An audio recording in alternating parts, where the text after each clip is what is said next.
Morning सगळ्यांना। श्रावण महिन्यातला प्रत्येक सोमवार हा प्रत्येक शिवभक्तासाठी जणू एक सणच असतो। काल श्रावण महिन्यातला पहिला सोमवार होता, तर मस्त अशी देवाची देवपूजा करून घेतली आणि मी सुद्धा रेडी झाली। तर सगळेच जण श्रावण महिन्यातल्या सोमवारी सफेद साडी घालत असतात, तर माझ्याजवळ ही एकच सफेद साडी आहे। कारण की मला सफेद साडी एवढी जास्त आवडत नाही, म्हणून मी जास्त घेतही नाही। ही मागच्या शिवरात्रीमध्ये घेतली होती, म्हणून ती एक होती तर तीच घालून घेतली। आणि मस्त अशी मी पार्थिव शिवलिंग सुद्धा आज बनवली होती। श्रावण महिन्यामध्ये पार्थिव शिवलिंगाचं खूप जास्त महत्त्व आहे। तसं तर प्रत्येक सोमवारी आपल्याला पार्थिव शिवलिंग बनवायलाच पाहिजे, पण तसं जमत नाही। तर श्रावण महिन्यामध्ये श्रावण सोमवारी नक्कीच बनवायला पाहिजे।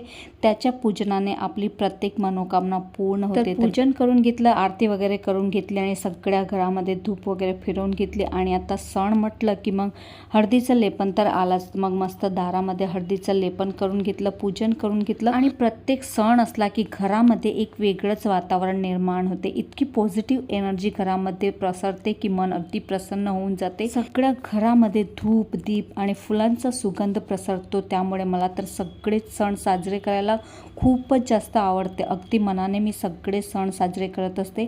मग चला, आता एवढं सगळं पूजन केलं होतं तर थोडासा थकवाही लागला आणि आज उपवासही असतो, त्यासाठी मस्त मग चहा घेऊन घेतली। एवढं सगळं करता करता मला अगदी 12 वाजले होते बघा। मग थोडा वेळ बसून मस्त चहा एन्जॉय केला। आणि आज तर नागपंचमी सुद्धा होती, त्यासाठी आज सकाळी तर काही तावा ठेवता येत नाही आणि संध्याकाळी सुद्धा गव्हाची खीर आणि कानोले बनवायचे होते। मग लवकरच स्वयंपाकाला लागली आणि स्वयंपाक झाल्यावर मात्र मस्त छोटासा हवन सुद्धा करून घेतला आणि नैवेद्य दाखवून घेतला। माझा कालचा सोमवार तर असा गेला। तुमचा कसा गेला मला नक्कीच सांगा। बाय।